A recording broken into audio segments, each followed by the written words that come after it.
प्रिय मामा शिवराज जी, नमस्कार। हम आपके प्रदेश के भांजे भांजियां आपको अपनी व्यथा से अवगत कराना चाहते हैं। आशा है आप अपनी व्यस्तता से समय निकालकर भांजे भांजियों की समस्या को सुनेंगे, क्योंकि मेरे जैसे लाखों भांजे भांजियों की समस्या भी यही है। मैं एक विद्यार्थी हूँ जो एक सरकारी नौकरी लेकर अपने बूढ़े होते पिता की जिम्मेदारियों को बांटना चाहता हूँ। मैं घर का वो बेटा हूँ जिसकी माँ अपनी आवश्यक वस्तुओं में कमी कर मेरे भविष्य को सहेजना चाहती है। मैं घर की वो बेटी जिसके पिता को आशा है कि सरकारी नौकरी मिलने के बाद मेरी शादी बिना दहेज हो जाएगी। आपकी छवि एक ऐसे नेता की है जो जमीन से जुड़ा रहा है और जो गांव से निकलकर आज मुख्यमंत्री पद तक पहुंचे हैं। उम्मीद करता हूं आप हमारी समस्याओं को ठीक से समझ पाएंगे। मार्च और अप्रैल 2023 में मध्य प्रदेश कर्मचारी चयन आयोग द्वारा पटवारी भर्ती परीक्षा का आयोजन किया गया था। उक्त परीक्षा में विद्यार्थियों को सेंटर घर से 500 किलोमीटर की दूरी पर आवंटित किए गए थे। ज्यादा दूरी के सेंटर्स, परीक्षा फॉर्म एवं अन्य शुल्क मिलाकर एक परीक्षा पर हमारा औसतन खर्चा 2 से 2,500 रुपए हो जाता है। वह भी तब जब हम पैसा बचाने का हर संभव प्रयास करते हैं, जैसे कि घर से डब्बे में 3 दिन के लिए पूड़ी रखकर ले जाना ताकि वो खराब ना हो और हमें बाहर के खाने पर धन व्यय ना करना पड़े। ट्रेन के जनरल डब्बे में भेड़ बकरियों की तरह ठूस ठूस कर बैठना, गंतव्य पर पहुंचने के बाद चादर बिछाकर वहीं सो जाना, सुबह होते ही परीक्षा केंद्र के लिए समय से 2 घंटे पूर्व निकल जाना, क्योंकि 3-3 किलोमीटर पैदल चलकर हमें अपने पैसों की बचत करनी है। इतना सब करने के बाद भी जब हमें अपने परिवार से पैसे लेने पड़ते हैं तो हमें बहुत झिझक महसूस होती है। खैर, हम आपके भांजे भांजियां सरकारी नौकरी की प्रवेश परीक्षा उत्तीर्ण करने हेतु दिन रात परिश्रम कर रहे हैं। हर बार परीक्षा में सम्मिलित होने के बाद हमें लगता है कि इस बार तो नौकरी पक्की।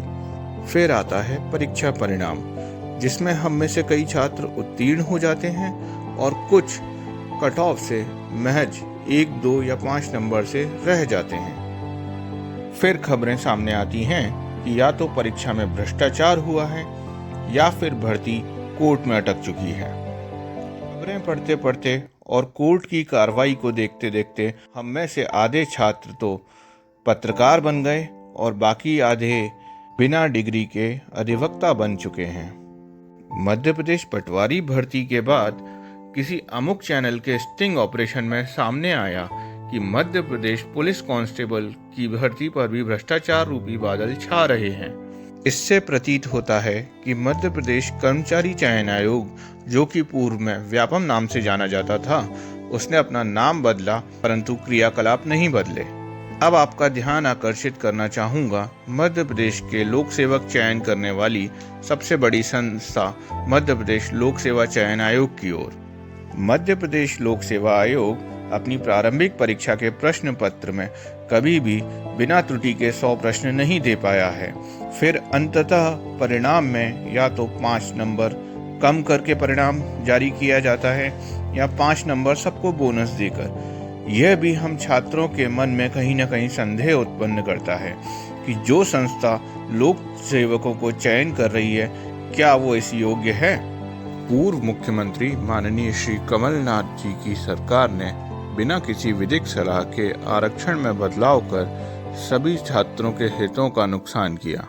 बिना तैयारी के आरक्षण में फेरबदल करने से सारी भर्तियां कोर्ट में अटक गईं तथा कमलनाथ जी की सरकार को बहाना मिल गया भर्तियां नहीं निकालने का।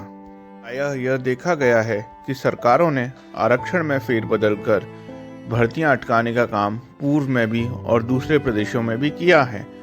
अतः क्या कोई ऐसा कानून नहीं बन सकता है कि विधिक सलाह लेकर एवं पूरी तैयारी के साथ ही आरक्षण में फेरबदल किया जाए, ताकि आरक्षण का बहाना बनाकर कोई भी सरकार भर्ती रोककर आरक्षित एवं अनारक्षित एवं सभी छात्रों के हितों को प्रभावित ना कर पाए। कहने का मतलब ये है कि आप परीक्षा नियमों में कोई भी बदलाव करते हैं या आरक्षण के नियमों में कोई भी बदलाव करते हैं तो वो वर्तमान भर्ती से न लागू होकर आने वाली भर्ती पर लागू हो, ताकि भर्तियां सुचारू रूप से चलती रहे एवं सभी छात्रों के हितों की रक्षा हो पाए। भर्ती परीक्षाओं में भ्रष्टाचार अब एक देशव्यापी समस्या के रूप में सामने आकर खड़ा हो गया है। मध्य प्रदेश हो या राजस्थान, छत्तीसगढ़ हो या बंगाल हो या फिर गुजरात या बिहार, हर जगह परीक्षा में भ्रष्टाचार की समस्या सामने आई है। इसका अंदाजा इसी बात से लगा सकते हैं कि पिछले 7 सालों में 70 से ज्यादा परीक्षाओं में भ्रष्टाचार के मामले सामने आ चुके हैं। परीक्षा में भ्रष्टाचार अब एक व्यापार बन चुका है तथा इसमें लिप्त माफिया न केवल छात्रों के जीवन से बल्कि हम छात्रों से जुड़े हमारे पूरे परिवार के जीवन से खेल रहे हैं। आपके माध्यम से मैं देश के सारे मुख्यमंत्रियों से एवं हमारे माननीय प्रधानमंत्री जी से निवेदन करना चाहूँगा कि अब समय आ गया है एक देशव्यापी कानून बनाया जाए जिसमें परीक्षाओं में गड़बड़ी और परीक्षा लेने वाली संस्थाओं में पारदर्शिता तथा सुचारू रूप से कार्य करने के नियम साफ साफ स्पष्ट रूप से उल्लेखित हों। आशा करते हैं कि आप मध्य प्रदेश पटवारी भर्ती की निष्पक्ष रूप से जांच करा जल्द से जल्द दोषियों पर कड़ी कार्रवाई करेंगे। कार्रवाई ऐसी होगी जो पूरे देश में एक उदाहरण बनेगी। हमें आप पर पूरा विश्वास है।